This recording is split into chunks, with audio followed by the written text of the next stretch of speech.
deputado Kim Kataguiri, do Democratas, e após o deputado Fábio Tradi, do PSD, que compartilharão o horário. Tem que avisar que são só líderes, porque tem mais gente pedindo. Só, por enquanto, é só os líderes. Pelo bloco majoritário agora, deputado Kim. Presidente, senhores parlamentares, antes de tudo gostaria de cumprimentar primeiro também a fala do deputado João Roma, que colocou de maneira irretocável que a reforma previdenciária se trata de uma questão de Estado, independentemente da posição do governo, independentemente da posição dos parlamentares ou da opinião dos parlamentares em relação ao governo, a reforma previdenciária é necessária, precisa ser feita, e mesmo aqueles que fazem oposição à reforma sabem que se fossem governo estariam lutando para que a reforma fosse aprovada. Outra fala que gostaria de exaltar é do deputado Marcel Van Hatten, que com a mesma lucidez levantou a necessidade da gente arrefecer o clima aqui no parlamento e fazer com que a gente faça o mais rápido possível que essa reforma ande. Como muito bem dito, se não for aprovado, os prejudicados, né, ao contrário do que se diz, serão justamente os mais pobres.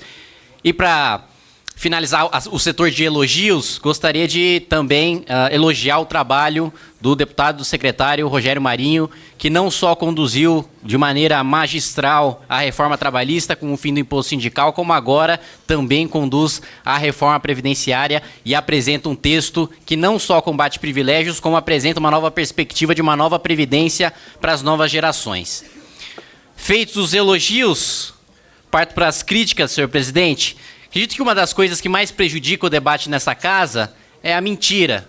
E a partir do momento em que o líder da oposição, o deputado Alessandro Molon, vai ao plenário, como foi na semana passada, e coloca o convite ao ministro Paulo Guedes como uma vitória da oposição, quando na verdade foi aprovado por unanimidade por esta comissão, por parlamentares do PSL, por parlamentares do Democratas, por parlamentares do PRB e diversos outros que não são de oposição, isso evidentemente apequena o debate dessa casa, apequena o papel dessa comissão, porque não é mérito de A ou B querer debater a reforma previdenciária. Aliás, se fala muito e se falou muito de que não se conhece os números da reforma previdenciária. O que é engraçado, porque as mesmas pessoas que falam que não conhecem os números da reforma dizem que 90% da reforma vai ser paga pelos mais pobres. Ora, ou vocês não conhecem os números, ou 90% do prejuízo da reforma vai passar para os mais pobres. E eu não sei de onde sai esse 90% a partir do momento em que o nosso sistema previdenciário é hoje o maior causador de desigualdade social do nosso país. É o programa que hoje transfere dinheiro dos mais pobres, transfere dinheiro do cara que trabalha a vida inteira, recebendo o salário mínimo, que vai se aposentar com o salário mínimo, para o servidor público federal, para nós parlamentares, para senadores. E é engraçado que a maior parte de todos esses que se dizem contra a reforma previdenciária preferem para si um sistema especial de previdência. Não abrem mão das suas aposentadorias parlamentares. Agora, para a população, um sistema de pirâmide geracional em que os pais são obrigados a escravizar os próprios filhos sem que eles nem saibam da crueldade que estão cometendo. E mais do que isso, ainda falam em taxação de grandes fortunas, né? Os mesmos que falam em números, cadê os números, né? Eu acho que muito provavelmente eles não leram um projeto, que o próprio projeto apresenta não só no seu corpo, como na sua justificativa e na carta do ministro Paulo Guedes, todos os números necessários para debater a reforma previdenciária, falam em taxação de grandes fortunas. Quanto a gente vai taxar? Quanto vai ser esse imposto de grandes fortunas? 10%, 20%, 30%? Vamos aprovar aqui o imposto de 100% sobre grandes fortunas? Vamos confiscar tudo que os mais ricos têm? Vamos pegar tudo que é negociado na Bolsa de Valores das maiores empresas da Bovespa. Vai dar ali mais ou menos 2 trilhões e 300 bilhões de reais. Dá para pagar cerca de 10 anos de rombo da Previdência. E depois? A gente vai taxar as grandes misérias? A gente vai tirar o dinheiro de onde? Não existe solução mágica, o problema está na despesa, o problema não está na receita. Como é que você consegue sustentar um sistema em que para cada aposentado você precisa de 5 trabalhadores? Como é que você sustenta um sistema em que para cada R$1 que vai para um trabalhador da iniciativa privada, R$9 vai para um beneficiário do sistema próprio, dos servidores públicos de previdência? É absolutamente insustentável e irracional defender uma matéria dessa. E outro ponto que também desperta curiosidade é que nenhum desses que combatem a reforma previdenciária apresentam alternativa. E não apresenta alternativa por uma razão muito clara. Existem só 3 alternativas à reforma previdenciária. E as três são extremamente prejudiciais para a população mais pobre. A primeira a gente conheceu muito bem nos anos 90 e até durante o governo Dilma, que é a inflação, que é imprimir dinheiro para pagar a despesa previdenciária. E a gente já sabe muito bem que isso não deu certo, congelamento de preço, plano verão, plano... Para concluir, presidente. Plano verão, plano Collor, todos esses, Dilma com inflação de 2 dígitos, prejudicou principalmente o mais pobre. O segundo ponto seria aumentar imposto. E hoje quem já paga a conta da Previdência é justamente o mais pobre, porque o imposto não está nem no patrimônio, nem na renda, está no consumo. E quando a gente tira dinheiro do Tesouro, como a gente tira dinheiro hoje para pagar a Previdência, a gente está tirando dinheiro do mais pobre. Que, em regra, quem mais paga imposto proporcionalmente. Quem, em regra, quem mais tem que pegar o pedaço do seu salário para comprar arroz, para comprar feijão, que não tem dinheiro para reinvestir esse dinheiro, para que ele renda mais que a inflação. E a última hipótese é se endividar. Ora, os que tanto falam da dívida brasileira, que tanto discursam quanto os bancos, quer que a gente fique devendo ainda mais para os bancos nacionais, pague ainda mais juros e mande ainda menos dinheiro para saúde, educação, segurança pública, infraestrutura, mobilidade urbana. Quero que apresente uma alternativa viável do ponto de vista de despesa. Fora disso, é só discurso hipócrita para tentar subir em cima da reforma da Previdência para criticar o governo.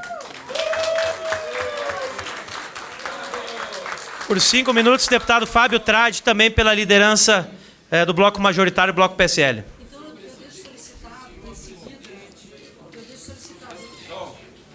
Presidente, fui citado, peço 1 minuto. Não, se o deputado Perondi não se incomoda de ser chamado de mentiroso, eu me incomodo. Eu quero deixar anunciado que solicito questão de ordem, Vossa Excelência, em seguida da... Em seguida, deputado Fábio Tradi. Okay. Deputado Fábio Presidente, Tradi, presidente, eu fui citado. Fui citado pelo orador que me antecedeu nominalmente, atribuindo a mim uma mentira. Eu faço questão de falar. Se alguém aqui não se incomoda de ser chamado de mentiroso, não é o meu caso. Então, cada vez que alguém me citar nominalmente, me acusando injustamente, receberá a resposta. 1 minuto, deputado. Muito obrigado, presidente. Presidente, se fosse mentira que a vinda do ministro da Economia à CCJ era um pleito e uma vitória da oposição, hoje o governo acabou de provar que nós tínhamos razão. Não fosse isso, o ministro da Economia faria questão de estar aqui presente. Mas o ministro da Economia foge da CCJ. E foge da CCJ porque, no fundo, ele não tem argumentos sustentáveis para defender a proposta do governo aqui. Querem chantagear Vossa Excelência. E, aliás, estão colocando sobre Vossa Excelência uma espada. Ou Vossa Excelência designa o relator no tempo deles, ou ele não virá. Vossa Excelência conta com o nosso apoio para repudiar essa chantagem. Eu entendo o desespero do orador que me antecedeu com o comportamento do seu presidente da República. É uma lástima. A oposição exige a presença do ministro aqui, presidente. Deputado Fábio Tradi, por 5 minutos.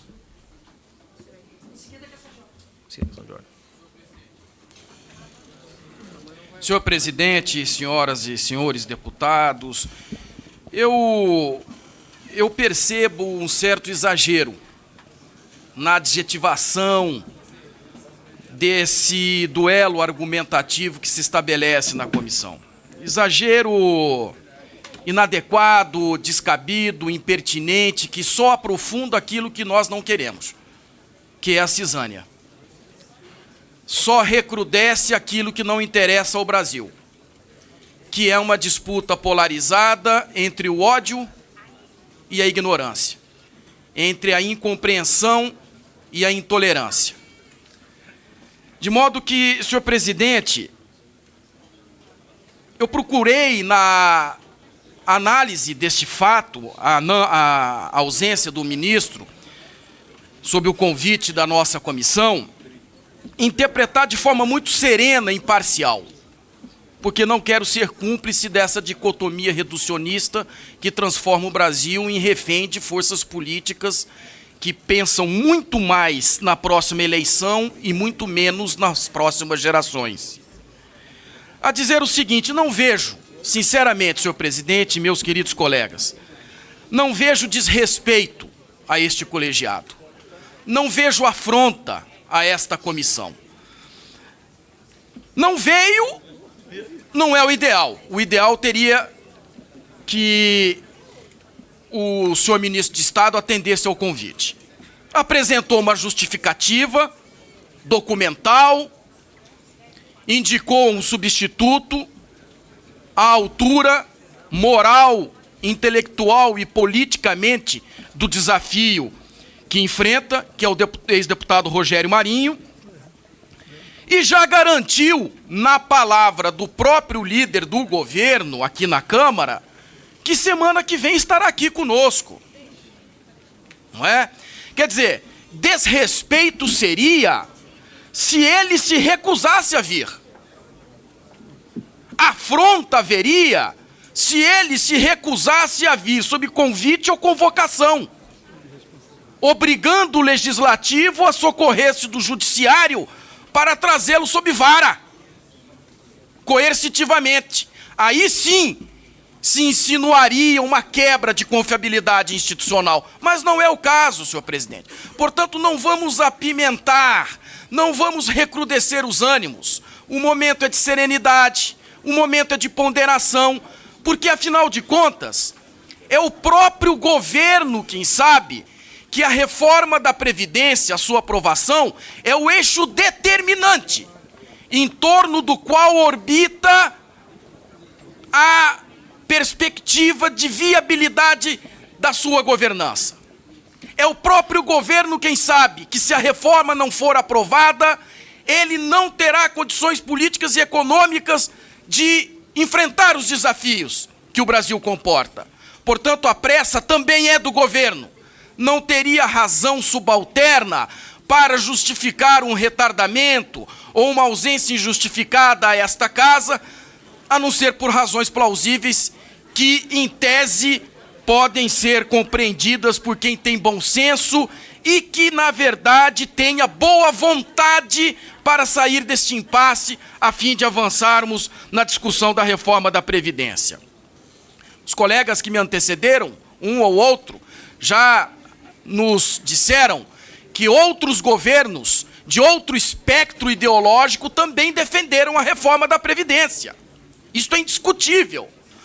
Portanto, a partir do momento em que o próprio governo prioriza a discussão da reforma, não vindo titular do Ministério por uma contingência compreensível, eu sugiro aos colegas, e eu sugiro a Vossa Excelência, senhor presidente, assim que designar o relator, não tome nenhuma atitude no sentido de impulsionar a discussão da reforma nesta casa, enquanto o ministro de Estado da Economia não vier aqui para atender o convite dos deputados. Mas convocá-lo no momento desse é o quê?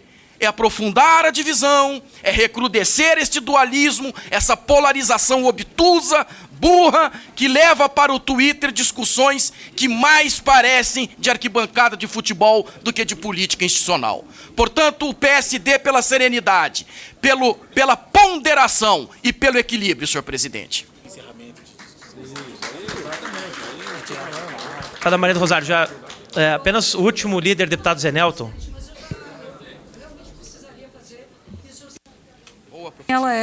Ela sempre tem uma precedência. Questão de ordem Como concedida, não estava escrito antes,